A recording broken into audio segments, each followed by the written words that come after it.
Hello, happy Thursday evening, happy Thursday morning, happy Friday morning, wherever you're watching this, whenever you're watching this. We're glad that you're here to watch it with us and be a part of the conversation. We're going to start, as always, with a couple of the biggest news stories, actually, one big news story and then one personal news story. And then we're going to go to therapy. And then finally, we're going to talk about how technology has changed the food industry and cooking and shopping and learning about how to do all those things. It's a fascinating discussion with some good friends. Welcome to the Rundown.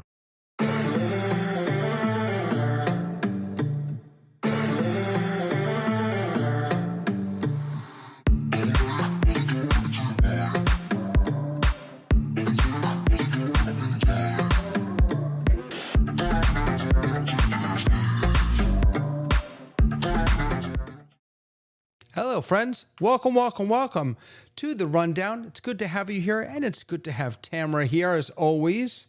Happy Thursday. Happy Thursday. How you doing? I'm good. Good. Yeah. Welcome, welcome, welcome. Excited about And tonight's conversation. Mr. Sky, the chef producer of the night, Yeah. the cook, producer, and director of the night. Yes?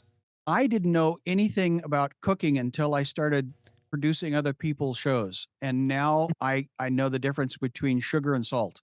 Exactly. I learned the hard way, trust me. In honor of our show tonight, I ordered a salad from Uber Eats. It's the best I could do, but I figured it was food. With ranch dressing? What was the dressing? No, See, it's that's like a nice balsamic little thing. oh, Moving nice. on, Lois Richter, how are you? I am wonderful. And it's March. I cannot believe we have gotten this far into the year. I know it's Amazing. it really is a little crazy. It's going quickly. It really is going quickly. Dave, is it going quickly for you up there in Canada? I was just thinking I had a very busy week, and yesterday was Monday. I'm sure of it. Just Absolutely. very fast. Yeah. Do you remember what you ate for dinner last night? Last night? Oh, yes, I do. Yes. Well, you'll have to tell us later on the show. But before you do Yeah. that, Mr. Tony Mobley, how are you, sir? I am fine, sir. How are you? I'm doing fantastic. Fantastic. And I'm so excited to have all of you here today. We've got a lot to get to. So let's just dive right in with some news.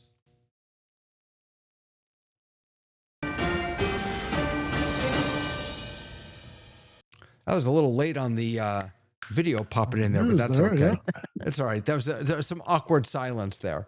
All right, my friends. So as always, topping the news, it seems, is AI. There was a big announcement, what I thought at least was a big announcement from OpenAI about what they're calling next gen AI. And this is research and education. They are investing or committing $50 million in funding and tools to leading institutions. And they have a video where they spoke to a number of professors from different universities, from Howard University, from Harvard, over also across the pond. I forget which university, but it was fascinating because it was a library with ancient manuscripts and books that have never been digitized. And OpenAI is committing to making sure that 15 leading institutions, research institutions, are going to be using AI to accelerate research breakthroughs and transform education. I'm curious if any of you are thinking about the use of AI in higher education and how this might be useful, or what this investment of $50 million may be useful for. Sky, what do you think? Well, it's at Oxford, by the way. Thank you. And the picture is Oxford camera in the video that you showed. Ah, And that is a fascinating building. I can. I no, I that's need to me. get That's small. me. I gotta Okay, fix yeah, you. I'm my Alice in Wonderland opportunity here I'm of fixing taking you. the Don't small worry. pill. Wait, I where are you? I can't fix you. I'm taking you're making me feel very claustrophobic here. There you we go. go. Sorry, I that was my I had bad. a haircut. My bad. The curiosity is Apple, in its history, wanted to give the computer, like the original Apple IIe, but it required a congressional approval, because what it would do is to train all the little humans, the next gen, on that platform. So are they doing this out of the kindness of their heart? I don't know. But I think what I'm hearing from at least their people they interviewed on this article that they produced and then released, the opportunity is huge. Yeah. It really does look huge. It's A&M University, it's Oxford, it's University of Mississippi, Boston Public Library, Howard, MIT. I mean, they hit a really nice, I think at least, a really nice sort of variety of schools and programs that are all going to be using this, I think, in different ways. And so here, if you go to, I think, was it openai.com, and I'm not sure what the subdomain is, but they've got little testimonials here from all the different people who are going to be using it. It's really pretty fantastic. Yeah, Lois, go ahead. So that's all really nice. And I'm grateful that they're doing that. But it might be even more useful if they actually digitized those old documents.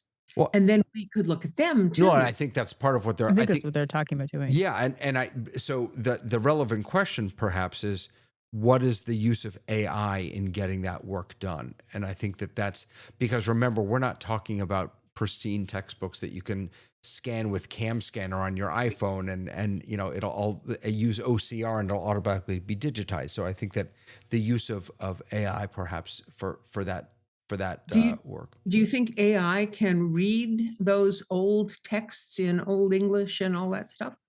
I'll tell you, I mean, it's, first of all, remember what it's been trained on. It's been trained on the internet and everything else that's been digitized. I can tell you that it is pretty darn good at translation from one language to another. Now, does that include, Dead Assyrian languages? Greek? I don't know. They're just going to have to learn it. Yeah. That's all. Aramaic. I mean, come on, yeah. That's not going to take a human out of it, because digitizing these old books still is going to require someone who is going to carefully touch them. But what it might do is the Wear the white translation. gloves, yeah. Yeah, I mean, I know people who are archival librarians, and it is a very specific job. And I've done some research in libraries where I've been the first person to touch it, and then suddenly now it's archived, because that's the order of which they've been archiving things digitally, as people pull them from the bowels of wherever they're stored. Mhm. So I do think it's really helpful in terms of, once it's in, to be able to present that in different languages and different cultures, and being able to do that. The other thing they talked about that I was interested in was educating the current generation on AI. And I think that we're in this very weird time right now where it is changing so quickly that it is, I keep getting advertised to me, get an AI certificate, get an AI degree. And I'm like, that will be completely useless by December. Yeah.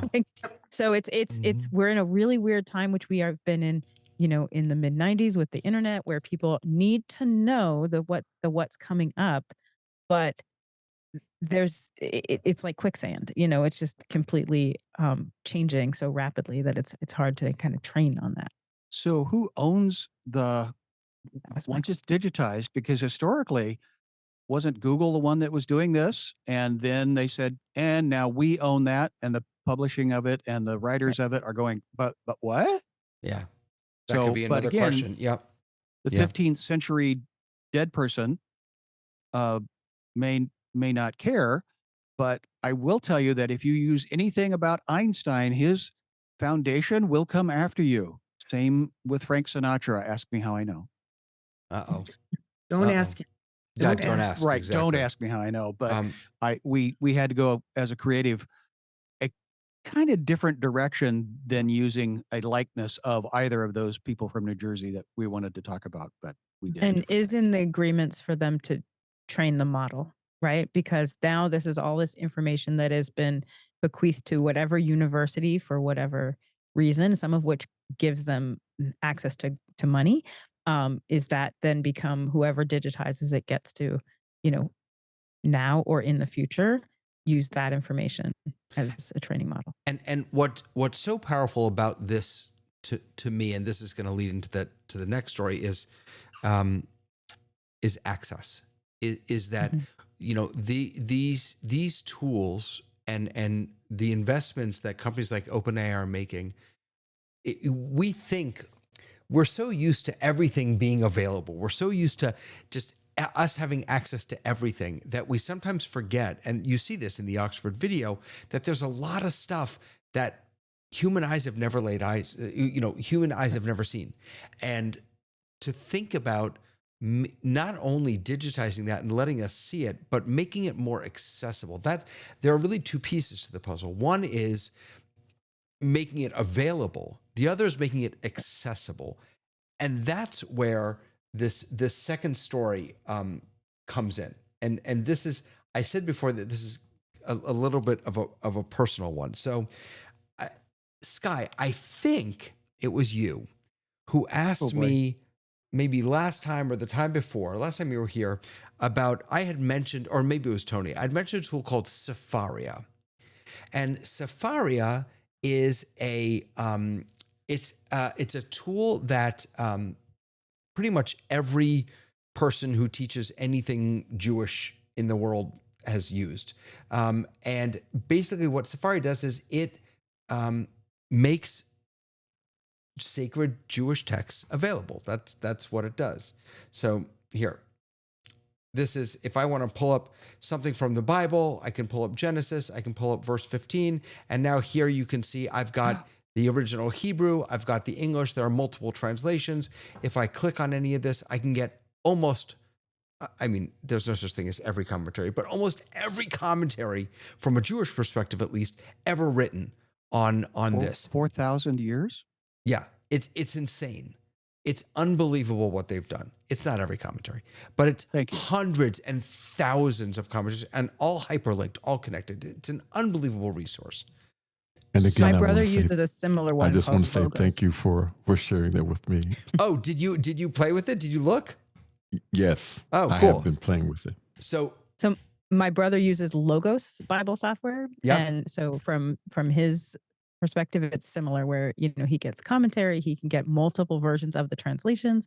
And that's an invaluable, carrying an entire library in your pocket versus having to actually have all of that library.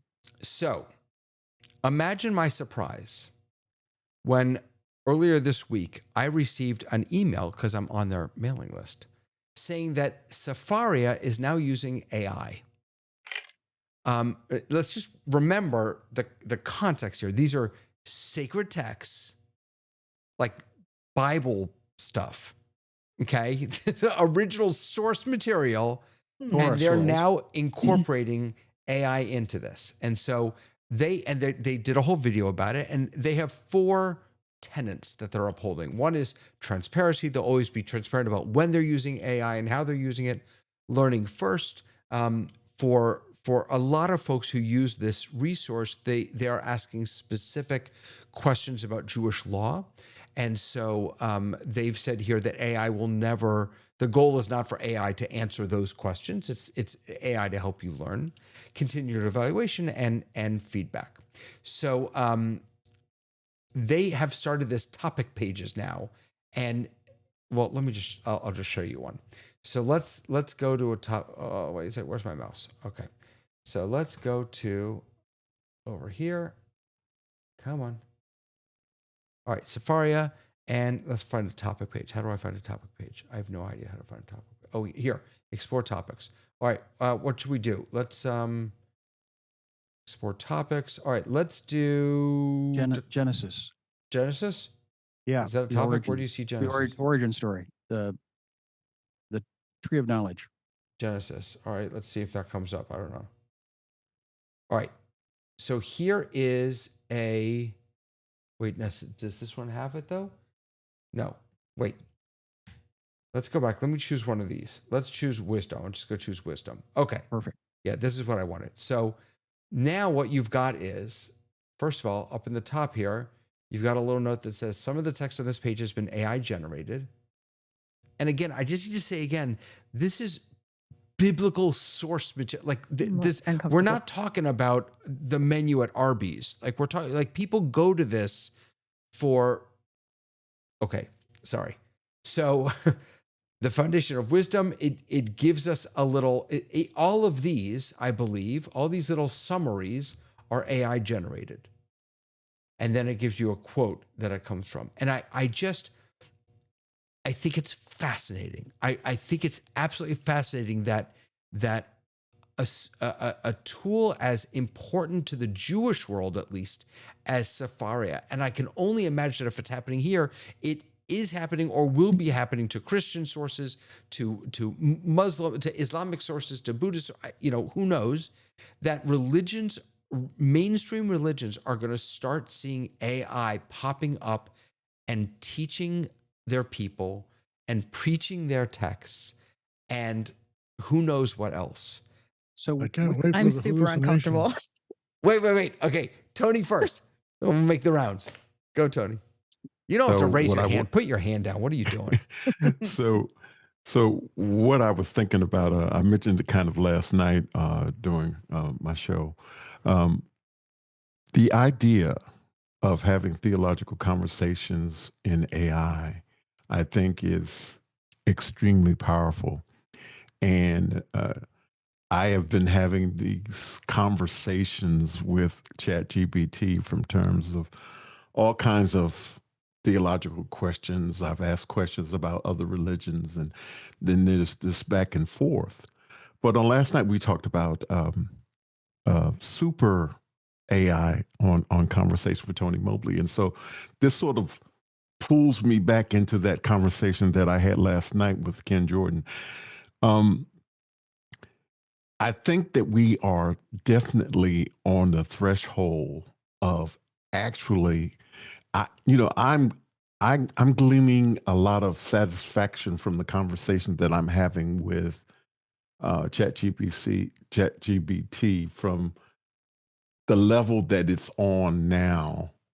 I can only imagine that as we move forward with these kinds of conversations, what an experience it's going to be able to have theological, philosophical conversations with the AI, and the AI is able to draw on all these different resources. And so we are just responding right now to the narrow AI.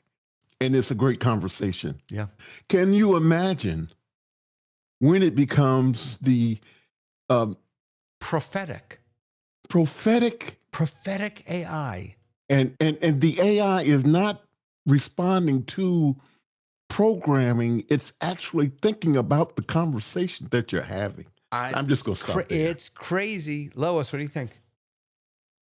I think that it's very useful to have an AI that can look at a whole range of things and pull out the bits that are related to what you're asking a question about.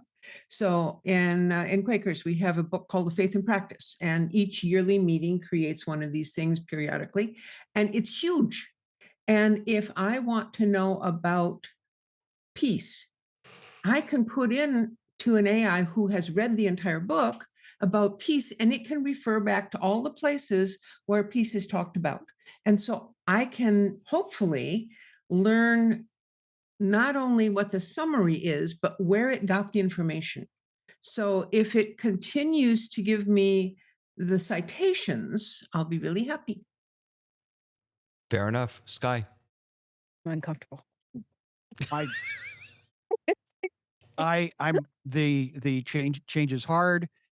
Somebody once told me the anecdote of the Bible, that they gave me the visual of this monk on a donkey, and at some point they were trying to read these letters and going through and annotating where a chapter marker would go in the creation of turning it from letters and a collation of something into a collection of books and turning it into a book.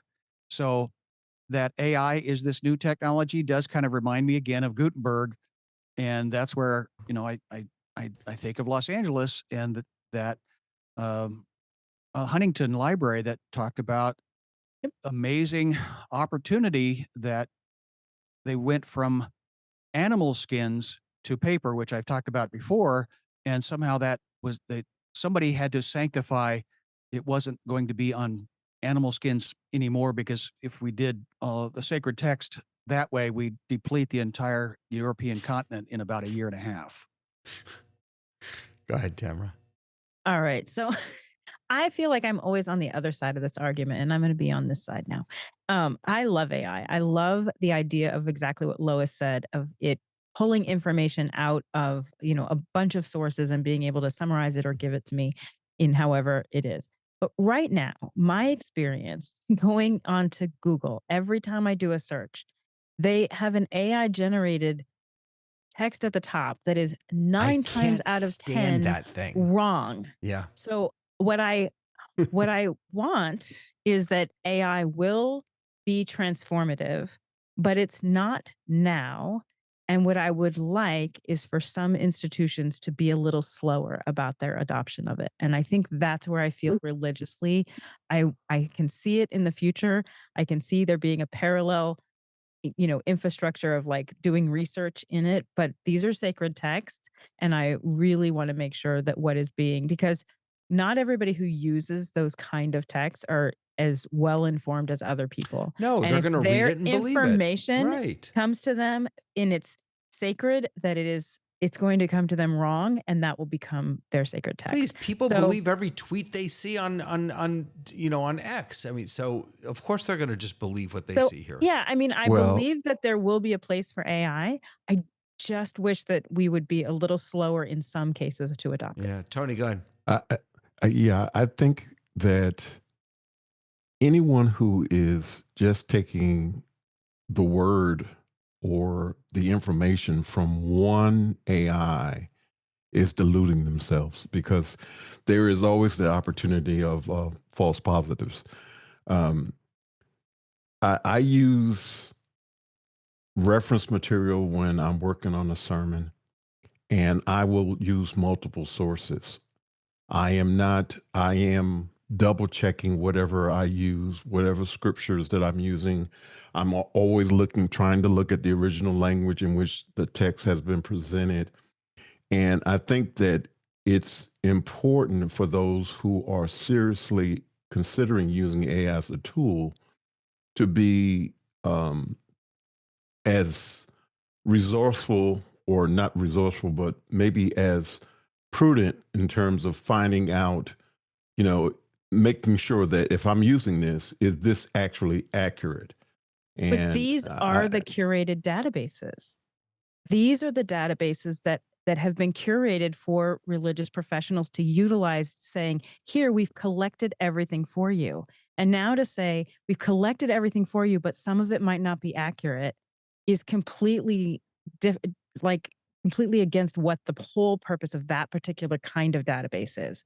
It's not But like there- going there- to a regular library. I think that,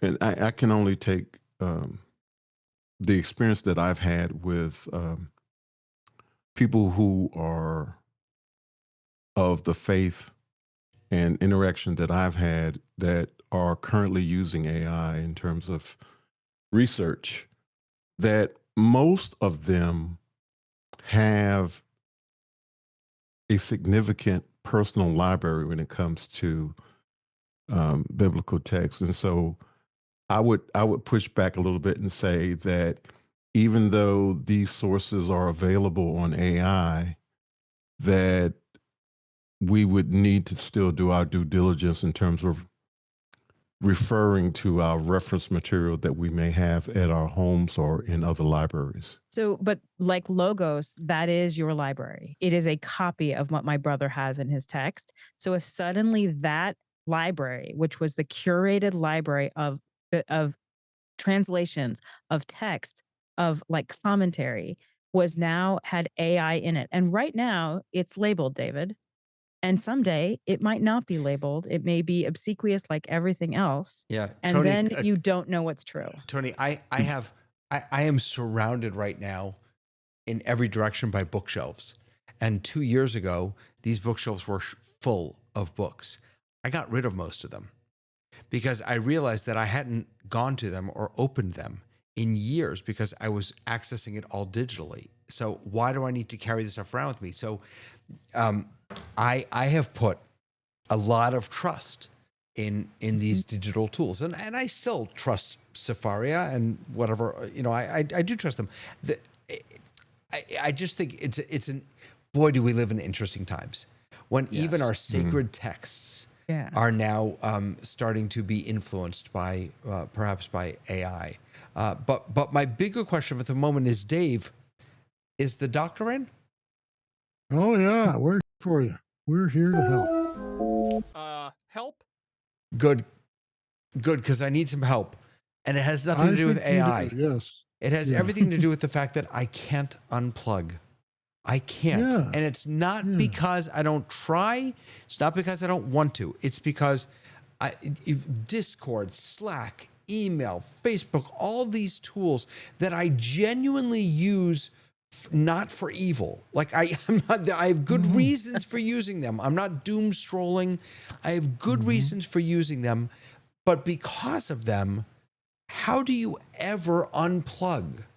How do you do that nowadays? You set priorities. You immediately pick out what's the most important thing today.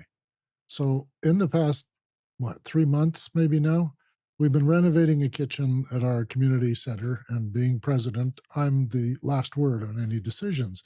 And I've been getting emails from the contractors and the general contractors and the committee that want to pick colors for the paint and all the little, is this sink going to be the right height for people? Everything is down to the inch. And I get emails about these things and phone calls. And I find that when I was a project manager for a very large international project, it was simply a matter of every day saying, what's the most important thing today? And then that's the one that gets my attention. My sister takes forever to answer my emails, but I don't worry about that because I know she's busy. She's a quilt maker. And so she has to concentrate on what she's doing, and she can't have a computer nearby because she'll never get the quilt made. So in the sense that we all have priorities, family first or children first, and then we have our income is necessary, so we focus on that. But then there's all these other things which are like acquaintances.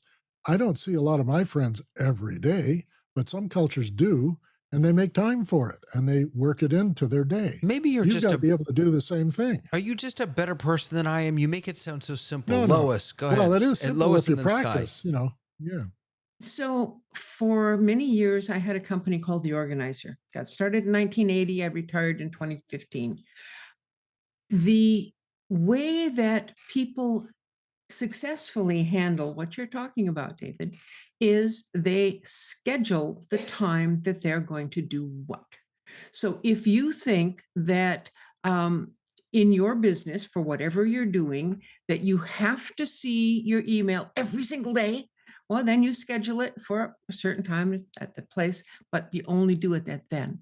If your life is such that you don't have to see it every day, then you schedule it for wherever you want to. For me, it's like I'm busy, but I'm kind of not busy on the weekend. So Saturday morning is my time to go and look at Facebook and check the emails and do that stuff. And for me, once a week is enough. I'm retired. It's okay. Yeah, again, that sounds too good to be true. Sky? So, David, what is your job? I don't know. He's a rabbi. I'm a rabbi. Then you understand the word tradition. Yeah. You teach tradition as a lifestyle for others to follow and a belief pattern. So I'm going to step in dangerous waters because I love you, and last thing I want to do is offend you, but I do have the question of, can you please give me the definition of Sabbath? Yeah. Please. What is it? So, yeah. No, just historically, what is your I know where you're going. I know where you're going. No, this is not therapy. play this the is game. Come on. This is a play the game. Definitely an intervention. So Absolutely. Play the game. Right. So the idea of the Sabbath is, this That's is my all I take on it, is Thank you. that for one day a week, we should imagine that the world will go on and be just fine if we don't muck around with it.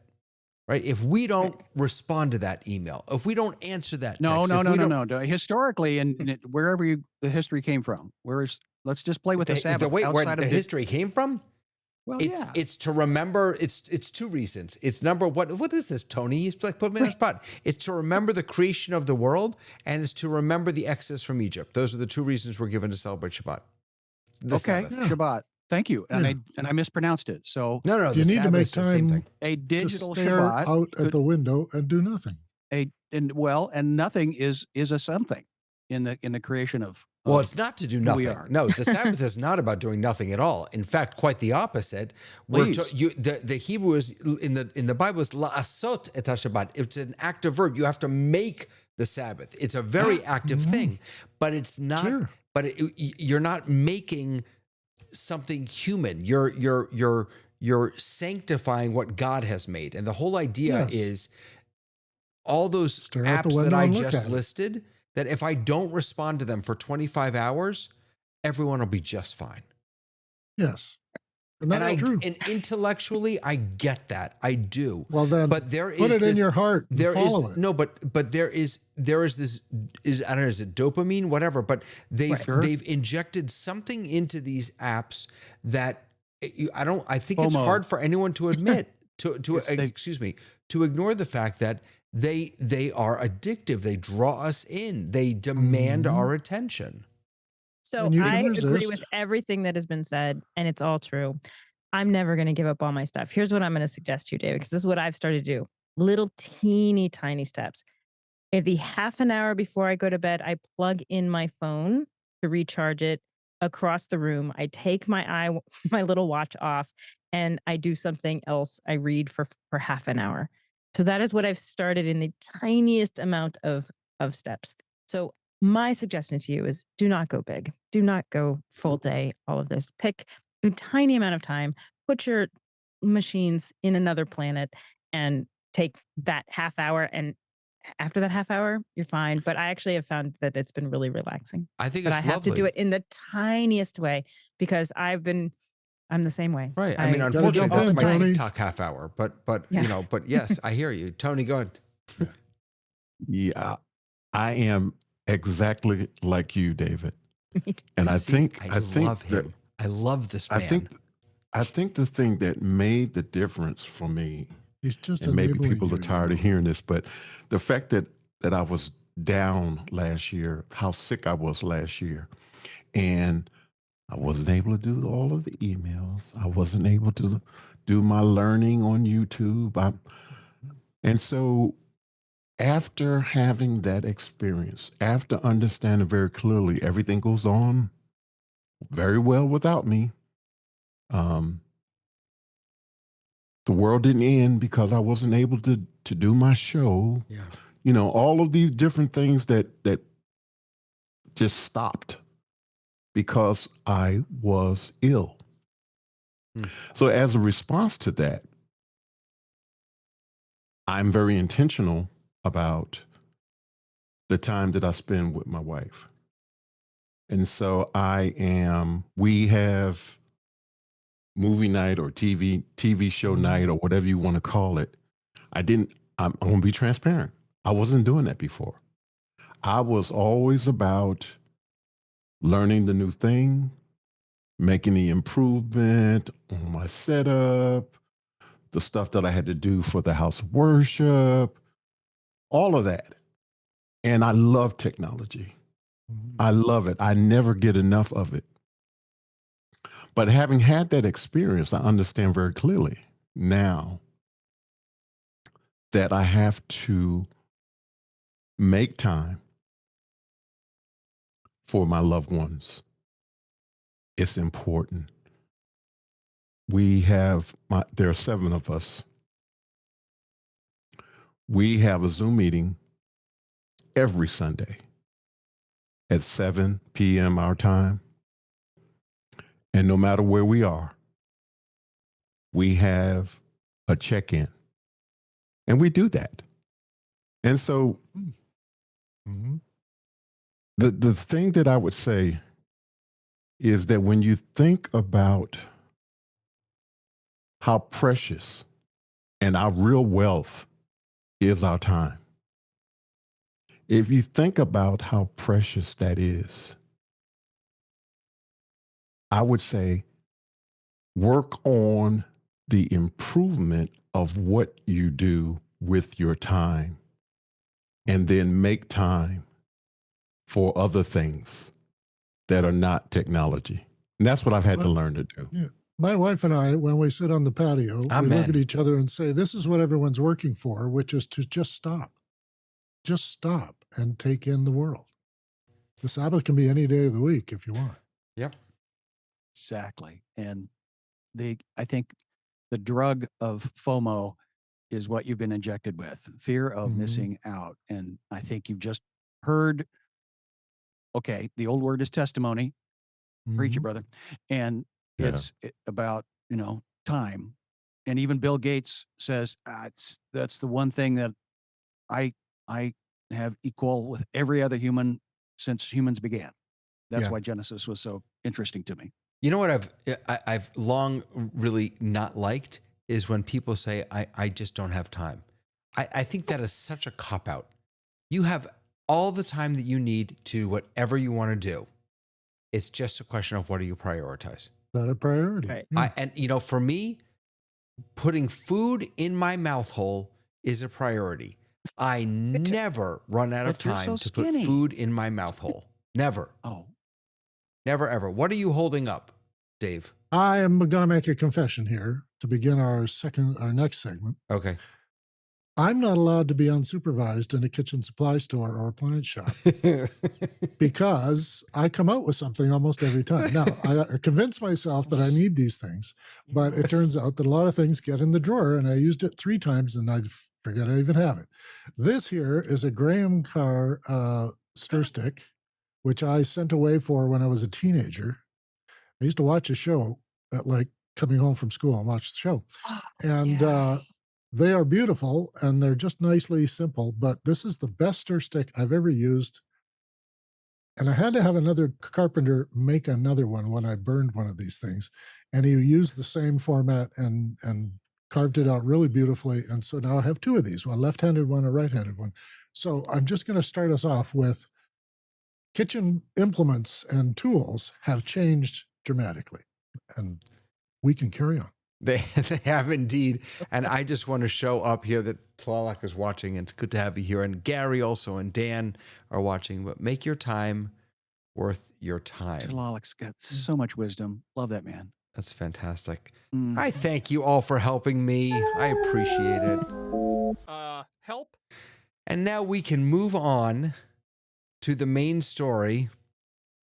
We can move on to the main story of cooking and food and the industry. I'm going to let Lois, because I saw you just throw your hand up, I'm going to let you start us off. And then I'm going to try to quickly shift over to Sky so that you can talk a little bit about, sorry, let me actually take one step back. I think about this question of how technology has impacted food and the food industry in it as 2 buckets. One is the industry, so food production, mass production, delivery, Packaging, costs, safety, economics, all yep. that stuff. Right, packaging, and then there is the enjoyment of food. There's the eating of food. There's recipes. There's how we learn. Goodness, the early days of office hours were these cooking shows. So I'd love, Sky, for you to talk a little bit about some of that work that you've done on. But let's start with you, Lois. I'm sorry. Go ahead. So when we talked about technology and how it has changed, I thought of a couple of things. One is the agriculture, but more importantly to me is the preparation of food. So you can go back as far as it used to be cooked over a fire, and then we found stoves. Okay, that's cool. But if you get a little closer to modern times, we have electric ranges, electric ovens, and then we have a microwave. So that was a big shift. What was the difference between those 2? Well, I never understood it. I always thought microwave were magic, but it just turns out they heat the food more efficiently. Okay. Then we got to. Well, not necessarily. Let me interrupt you. I think it was on last night on Stephen Colbert. I think he brought up a recent research study that when you warm up your coffee in the microwave, it makes it physically less good. Like it does something. It chemically changes the makeup of the coffee to make it more yucky. I don't know. That presumes that coffee is good to begin with. So Well, just I'm watch not a out coffee for drinker, that. so I Yeah. guess we could. No, but I mean, I was just raising, Lois, the point that I'm not convinced that even the technologies that we have already used, microwaves, I don't know, air fryers, whatever that we've created, I'm not sure that they have just sped up the way that we're able to prepare food. No, they completely changed the way we cook. I mean, come on. The microwave dishes are made special to go in the microwave now. Right. And Let me let Lois finish, Dave. Hold on worked one up second. that way. So, yeah, but my husband's a physicist, and he was pointing out to me that if you have radiant heat in an oven, it's heating up the outside of whatever it is. If you have microwaves in a microwave, it's heating things up, but it can penetrate a little bit further. It's still heating up the substance that's in there.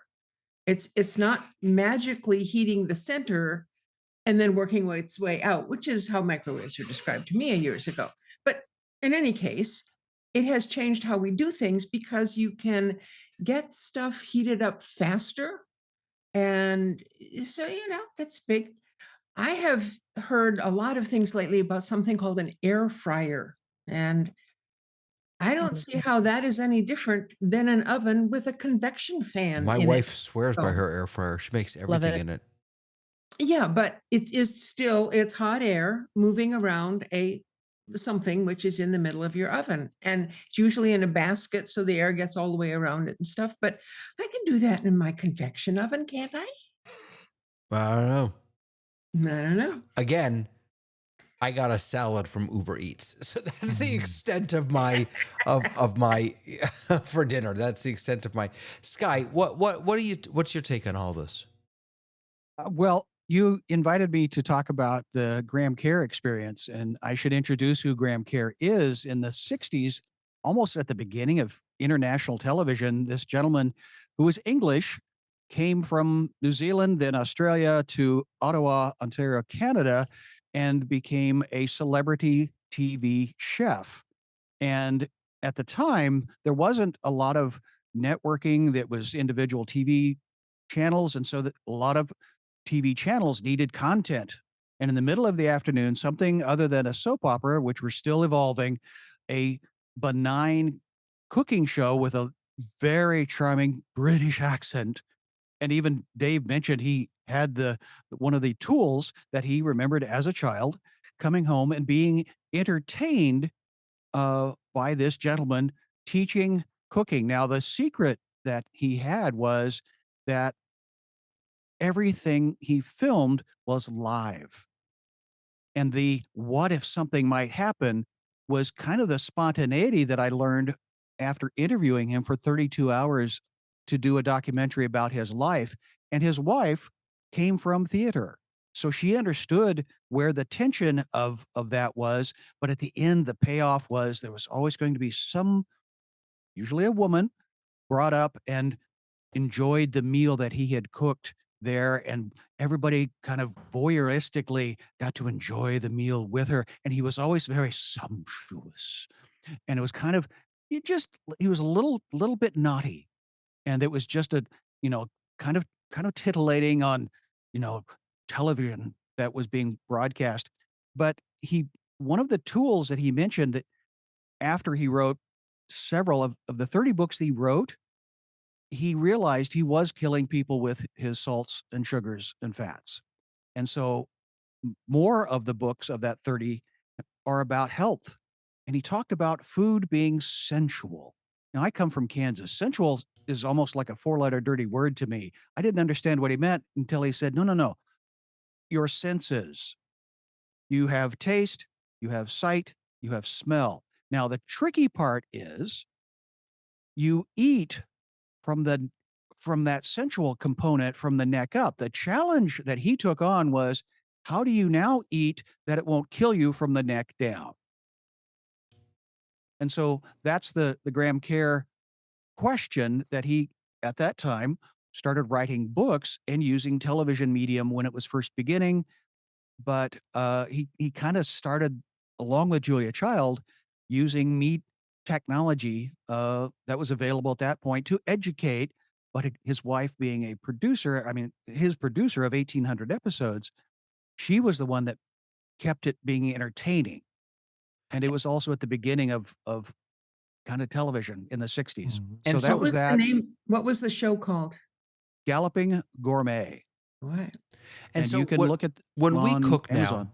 now, when my wife or I cook now, usually I will usually have a YouTube video up telling me what to do, or she will Sure. have a TikTok up telling her what to do. Hmm. And is that what this was, but from the Mhm. 60s and 70s? Yeah. Oh no, Oh. it was well, I should let David explain it because I'm I'm a fanboy of the man. He's 91 now, and uh I'll let David explain better than I because I'm too close to the story. But he He was was using all of the gadgets Mhm. because they were his sponsors Yeah. until they weren't his sponsors, and he came home to a kitchen that had no stove or sink or refrigerator. Mhm. So he was also a TV host. Gotcha. Dave, go ahead. Well, I was going to say that he expressed the passion for cooking in a way that I had not seen. You mentioned Julia Childs. It's the formality of it for her. Everything has a reason and everything should be understood. And if you've seen the TV series, uh, Lessons in Chemistry, I think it's called, Mhm. where a woman is a scientist, but then decides to be a cooking expert.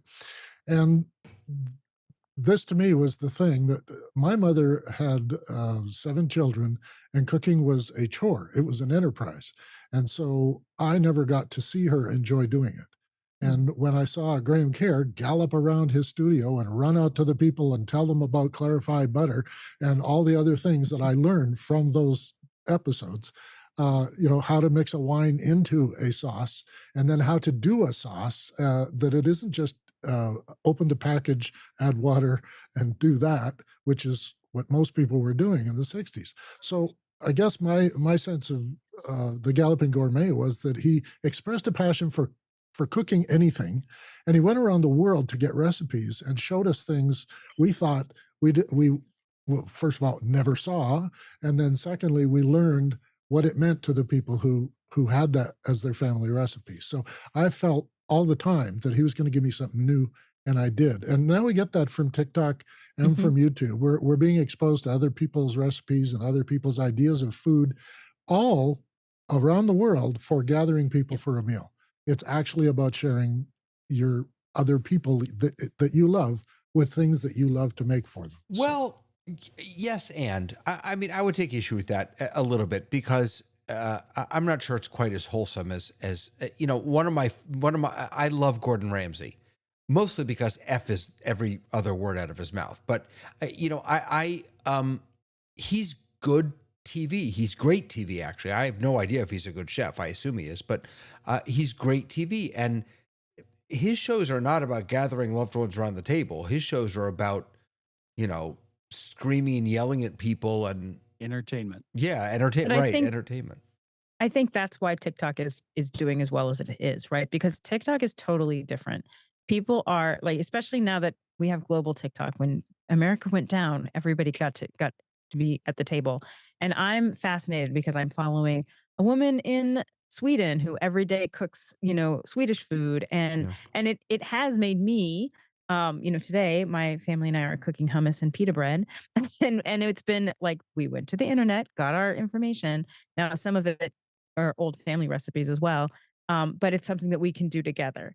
But I do think that TikTok, when people are um, opening up their kitchens to cook, it isn't the same as a TV show, which is sponsored by has lots of sponsors and has a lot of money behind it until they're, mass, until they're an influencer, right?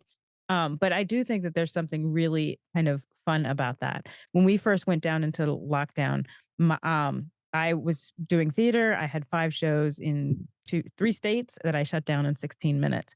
And then we immediately went online and I started putting together, different kind of productions, different things. And I had one actress call me and she's like, "Hey, so listen, here's what I'm thinking. Cooking in quarantine." I was like, "Okay, tell me more." And she said, "I went out and bought all of the things that you need to buy because they said we were locking down."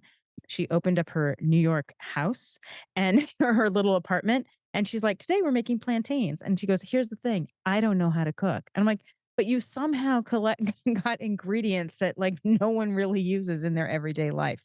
So we every Monday had cooking in quarantine, and a bunch of people just got together and they all cooked online on a Zoom meeting. And it was so fun and just fascinating and just such great conversation. So I do think that there's something really interesting about how the internet is intersecting with the kitchen, which in a lot of countries and a lot of cultures is kind of the center of the family and the center of a household. And that's what you did with Matt in the Kitchen, right, Sky? That perfect lead in because Alex at office hours said, "Hey, want to be a guinea pig?" And Madeline Smithberg, who was the original executive producer of The Daily Show with Jon Stewart, and she is here living in Seattle. I met her. She did, "I've got to do something during COVID." And she tried to do something in her pajamas and it was horrible. And I said, "I'm going to edit your things." And then. So, yes, we did an 8 episode, 1 hour length um, cooking show from her kitchen. We had 400 people watching and cooking along. We, during the Christmas time, did Let's Cook Along with Madeline on Zoom calls for Amazon, for Microsoft employees, for executives all across the United States, for the National Teachers Association. And when you get 100 people trying to cook along, it's quite an experience. But trust me, to send out even 30 boxes of food is a whole lot of work. And we didn't have the infrastructure for that.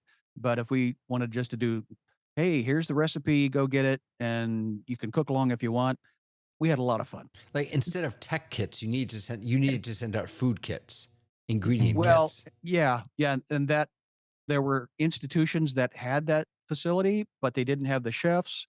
We had the chef and the personality and the technology, but we didn't have the box. So yeah, we had a 6 feet apart build a box with 10 of our friends, and we put together 30 boxes for executives, and nobody died. And we all So- had a lot of fun. So let's Do take you know the sorry. most important tech for food ever invented was refrigeration?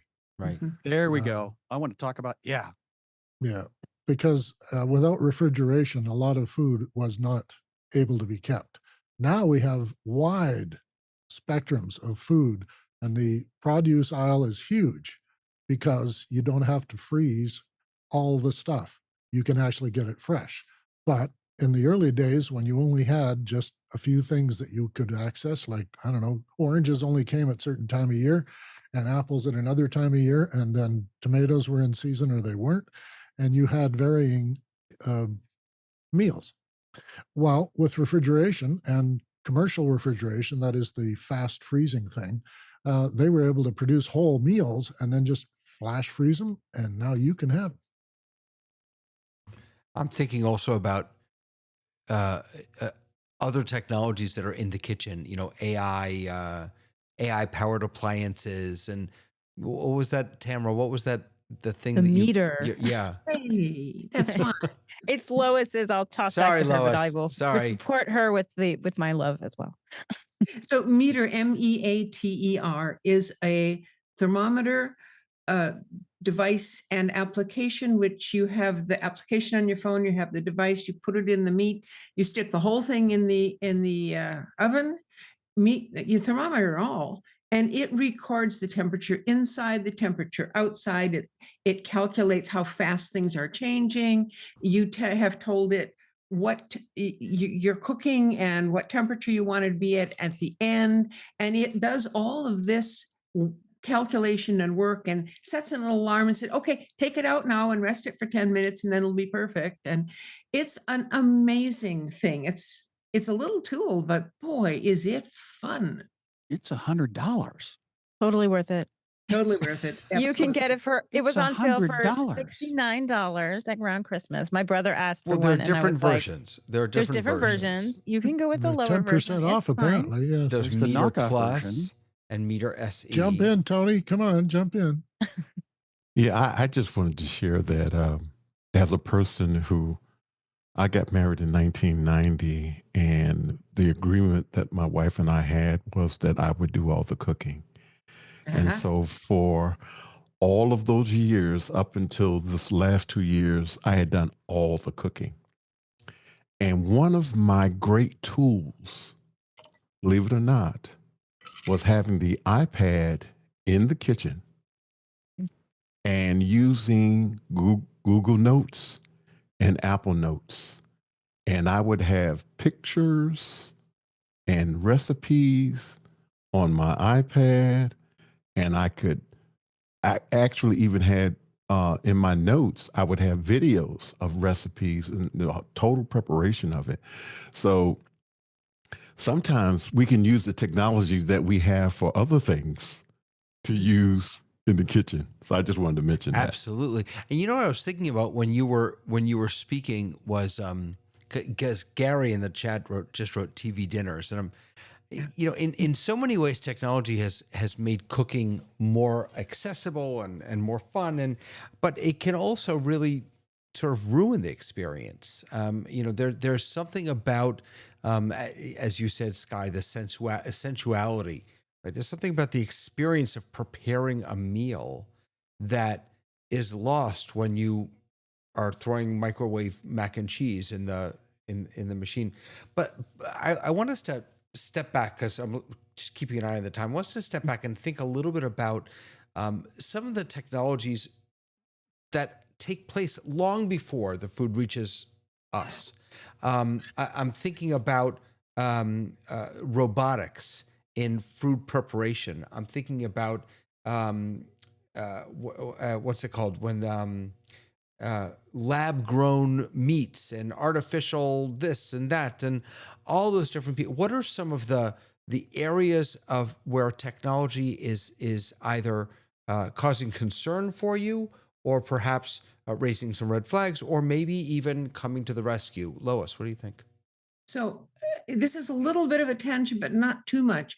Do you know that the food that you buy in your grocery store has been selected for transportability? In other words, tomatoes are pushed because you can pick a tomato when it's just starting to get a little bit orange, just past that green stage. That's called breaker stage, and it will ripen up. It's what's called a climacteric fruit: bananas, oranges, tomatoes. And so the foods that can be shipped are pushed, and we are eating them. How many of you ever eaten a pawpaw? Doesn't ship real well, right? So I think that before we even get to the market, there's a lot of choices that are being made according to the industry. And whether you call that technology or not, I'm not 100% sure, but it certainly has affected how we eat, because it makes what we are able to buy very different. Absolutely. Sky, go ahead. Well, my wife is very concerned because many of the GMO, what does that stand for? Genetically modified organism is now those are the seeds that are required by the farmers that want to be in the business.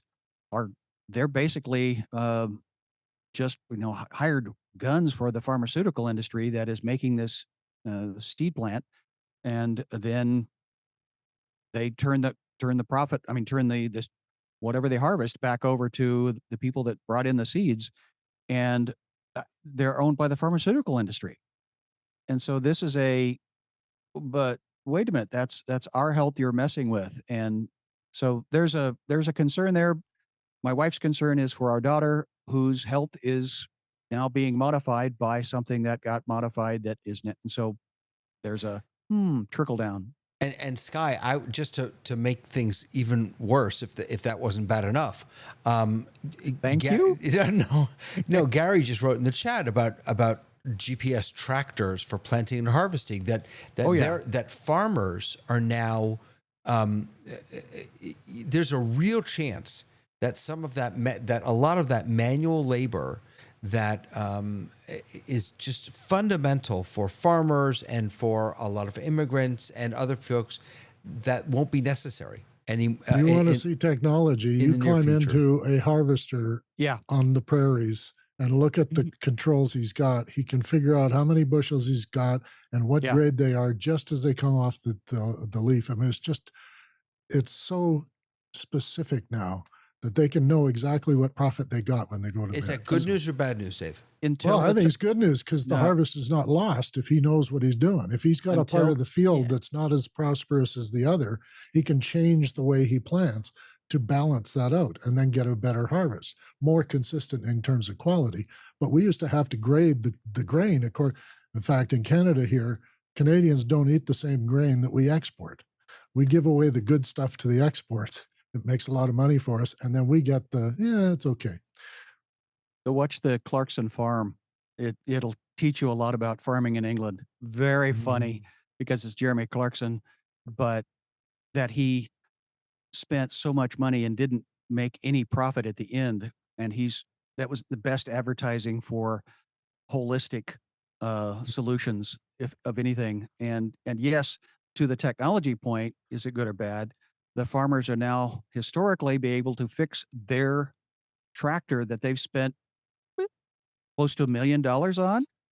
But Yep. now, because the technology is so locked up and proprietary, and it's now a computer with big wheels, the people, the manufacturers are saying, no, you can't touch that technology because that's our proprietary technology. Versus historically, they'd go, weld some part back on and fix it out in the field, because now they're stuck in the field and the technician is 2 states away Right. and can't log in the satellite. And now the harvest is not being harvested in the moment that it needs to be harvested because of the rain and the sun and the things you cannot bet. control, which is the Right. weather. Right. So when I was No, growing those- up, I'm sorry. yeah. Go ahead, Dave.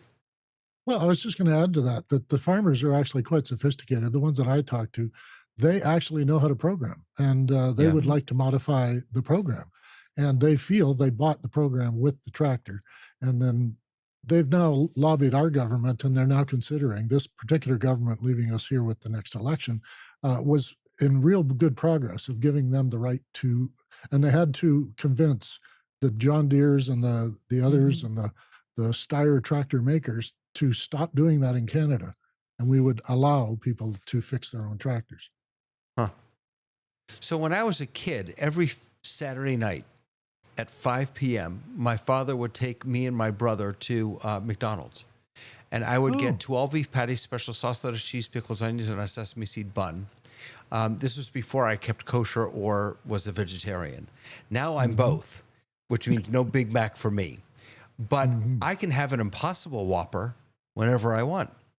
So what do you all think about these lab-grown meats, lab-grown foods? It's not just for vegans and vegetarians anymore.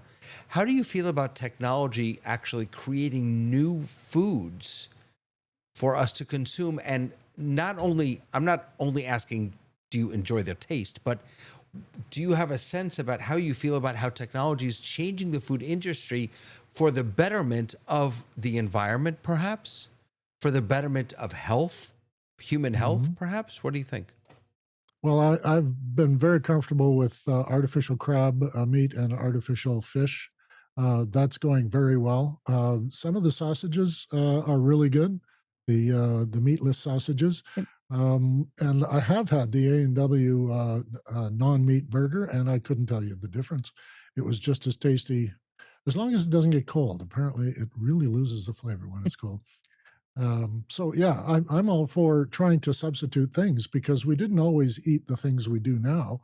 And when I was brought up, it was meat on one side of the plate, potatoes on the other, and something in the middle. And we don't do that anymore. The trick, by the way, to a really good veggie burger is just to put so much stuff on top that you almost can't find the burger. You are my brother. That's the trick. My Where is mom's the beef? allergic to my mom's allergic to pork, so without those Impossible sausage, then she wouldn't get to have it. So, I don't it's not even that I don't like it, I just don't like the idea of it, but I don't I don't dislike that it should exist Why don't you like the I- idea of it? because I like meat. I had to get used to eating green peppers. I'd never had them in my whole life. And then later in life, I got to Yeah. green peppers and everything. And I had to get used to it. And then I'm a now, huge veggie girl, I'm so all there. But if That- but if the doctor said to you, eating meat is not healthy for you, which by the way, it It's isn't. Let's say the doctor said that. Are you Right. comfortable with technology coming in and saying, well, I'll tell you what, because they're doing this now in Israel, by the way. This is blows my mind a little bit. They've taken cells from a cow and they are growing those cells into meat that you can eat. And It's the still question, meat, by the way, David. what? It's still meat. No, it's not. Yes, it is. It was It is a cell from a cow grown into meat. That's what you said. It's still meat. Now, if they took a legume and turned that into meat, it wouldn't be meat. well, you should have a talk with all the rabbis in Israel because they are debating this right now, whether it's actually meat or not. Okay. And the religious objection may not be to the substance, but to the treatment of the animal from which the substance came. Oh no, there's no one's arguing that it's not a good thing because the cow, you don't even hurt the cow. That's what I'm it's a saying. swab. So as far as the religion goes, Right. Now they're if fine there with is it. no cow, that's different. What I would say is whether it's vegetarian or it's not, it's artificial meat or it's not, the further away we get from people cooking real substances, the more problematic it becomes. So anything that is heavily processed, whether it's vegetarian or meat or whatever, is going to be not as good for me as getting Mhm. a vegetable and a Mhm. potato. And if I want to meat, that's fine. But if I don't, maybe I'll have some cauliflower. But real things rather I agree than with that. messed Well- with Well, things. the children that walk through the grocery store are not aware that behind that plastic there was a cow in a field. It just shows up in the grocery store Yeah. So under plastic. right. So Tlalak just wrote. He says, "Oh wait, where to go?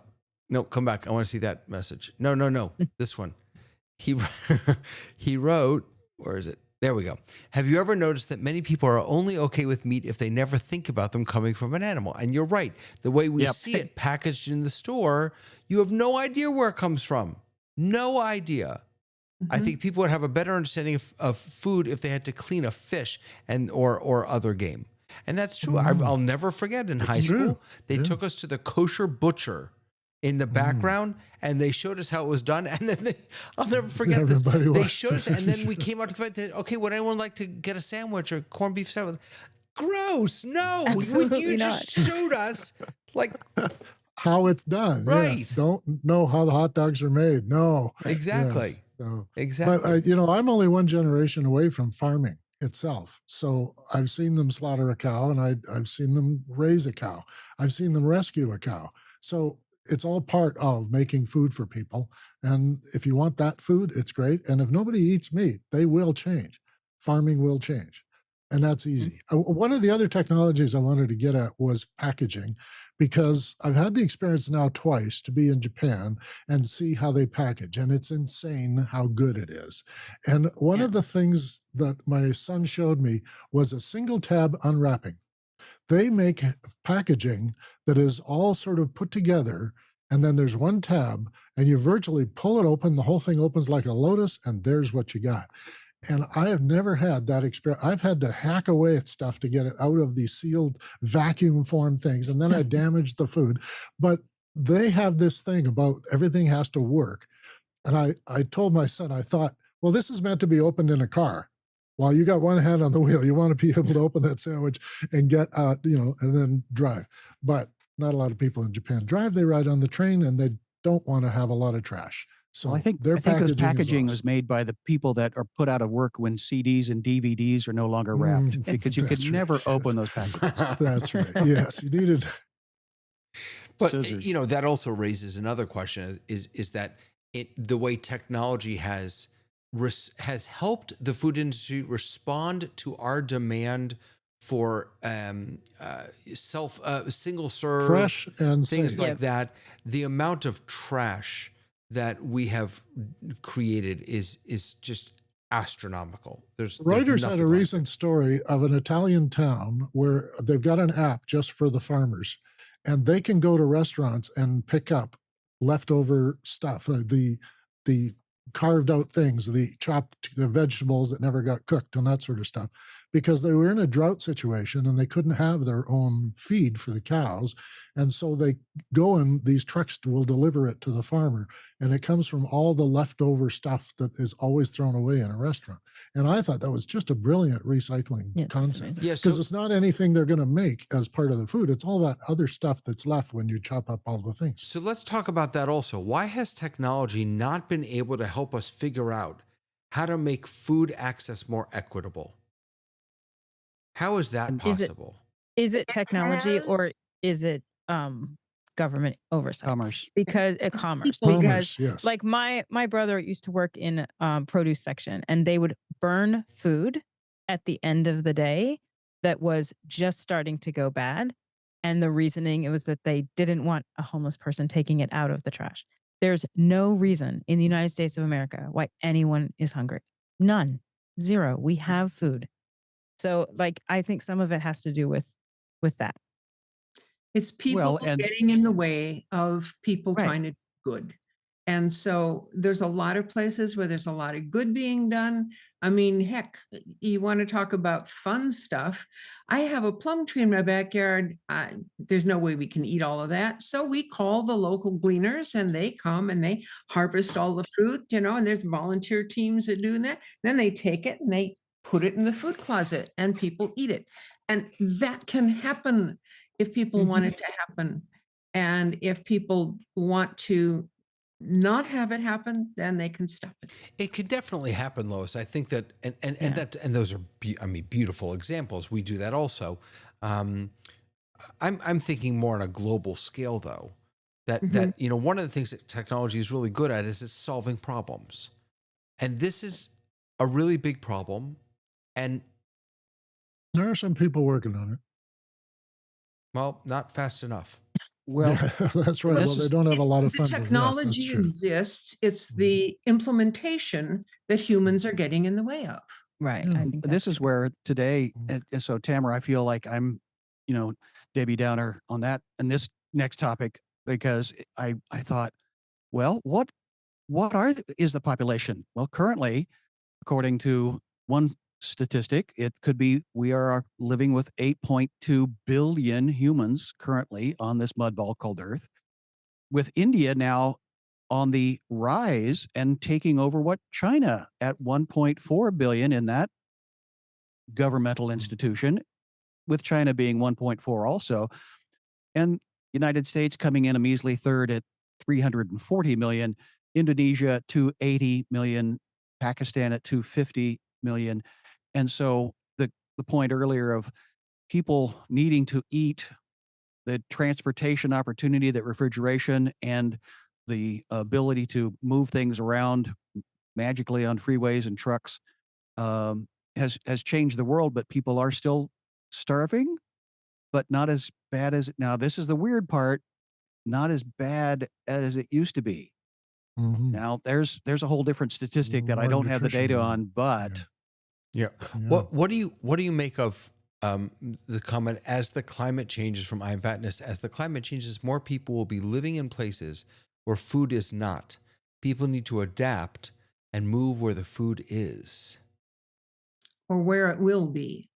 That's or where right. it will Yes. be. Right. Yeah, you'll all be Well, and coming to Canada. That's what's going to Yeah, happen. I think, figure this another is- another yeah. 50 years I'll be up there with That's you. right. Yeah, we'll be But- growing it in our backyards, and it'll be just fine. maybe No. that's a case for genetically engineered food, Right. Yeah. that in the future that will be the option. Can I tell a pandemic story? Please. And then I'm Well, gonna force Tony to say something because we've been stepping Yeah. all over him for the whole night. When the pandemic started, I got approached by a guy who was a chef, and all the restaurants were closed. And he used to be able to do for street people. He used to do meals for street people out of some of these guest kitchens, and he needed a kitchen. And he called a lot of people, and I responded. Not many people did, and I said, "Yeah, come and use our commercial kitchen. It's terrific." And he brought in 3 cooks and himself, and he had donations from all over already set up because this is what he was already doing. He just couldn't use a restaurant for safety reasons. And we had volunteers showing up, filling boxes with what they were making. They made 600 full hot meals every day for 6 weeks in my kitchen. And it was phenomenal. And it was just a continuation of understanding the folks out there on the street aren't cooking. They need our help. And this guy was always doing it before, but I never met him until he needed to use my kitchen. Wow, that's powerful stuff. Tony, what do you think? I think we are in a crisis of ethics from the standpoint that I think Clarlock said in the chat that greed is the issue, and I think that it is the issue. If it was profitable for everyone to have food, then everyone would have food. The issue is that greed is a real thing. Mhm. A lot of the things that we're dealing with right now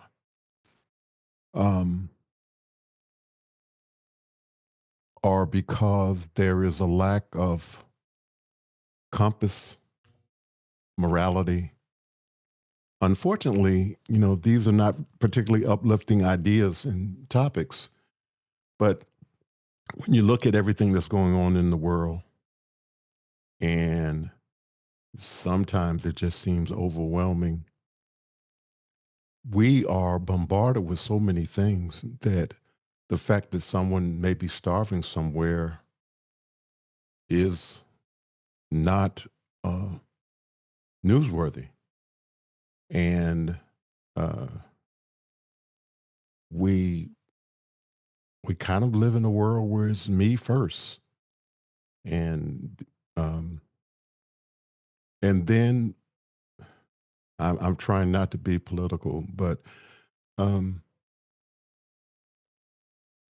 there are ethical crises that are going on in the world, and because of that, we have hunger, and we may soon have even more hunger in places where hunger had not been an issue before.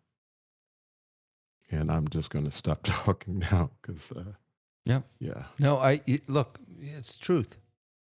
Absolutely Yeah. right. And again, for the most frustrating part of that for me is that I'm not naive enough to think that this isn't a human problem. It is. It's a crisis of our own conscience, and we shouldn't need technology to save us from ourselves. But at its best, maybe it could help. And this is where I want to see technology do better in this area. I want to see it do better at helping us fix some of those problems that you've raised, Tony, instead of just making food quicker to microwave or easier to carry. Or go ahead, Scott. And that's the key word that I have been looking at this topic, pondering this topic, struggling with, as Tony says, the inundation, the overwhelming feeling and the fear that's being propagated. And going to the store, I'm now struggling with the question of convenience. Because in the rapid change of things that are happening right now in the world, I'm still alive. I've had a brain tumor, but I'm still alive. Every morning the sun comes up, I get to see it. I get to stay. The opportunity to take a breath doesn't cost me anything. There's nobody I have to ask permission of. So to be aware of what we have become acclimatized to, the convenience of our life, and I do remember being a part of other people's lives in other parts of the world that do not live in the convenience that I do. Yeah. Haiti, parts of the Philippines, Detroit. Parts of America. I mean, it's not sexy. That's the problem. If you solve poverty in America, you will solve education in America because kids cannot go to school hungry. So it is a big deal. And it's something that we don't want to address because we don't agree with it. And I think it is, as Tony says, it's an ethical problem because there's no reason for it. We have the technology to figure it out. We have the food available. We don't want to solve that problem. And that's the thing that is so hard. I want to bring us back a little bit because I find that today, as in many of these talks that we have, we overgeneralize. David says, people do this and people do that. Technology does this and technology does that. And there are people doing this and people doing that. And they may be totally opposed to each other, but they're all people and they're all doing stuff. So I think our choice, our personal choice is, are we going to be on that? Or are we going to do that? How are we going to be part of a solution to a problem? I can't fix everything. I'm only one person, but I can do something. And so if we all do something, it's better than not doing anything. That's for sure. One starfish at a time. One starfish at a time. I'm gonna wrap us here because, like all of these conversations, we have barely scratched the surface, and that's maybe the best part of this is that if tomorrow someone who heard some of this asks a question or talks to someone else about it, then our work is done because then they've continued the conversation. So I'm just going to say I'm incredibly grateful every week for each of you. And I'm hoping, yes, hugs all around. And I'm hoping that those of you who are watching will continue to watch and share. And if you want to be part of this, if you want to join us on the panel, we've got an extra seat. Come on in, hit me up on Discord. I'd love to have you. And we will be back next week with another episode of The Rundown. Have a wonderful week, everyone.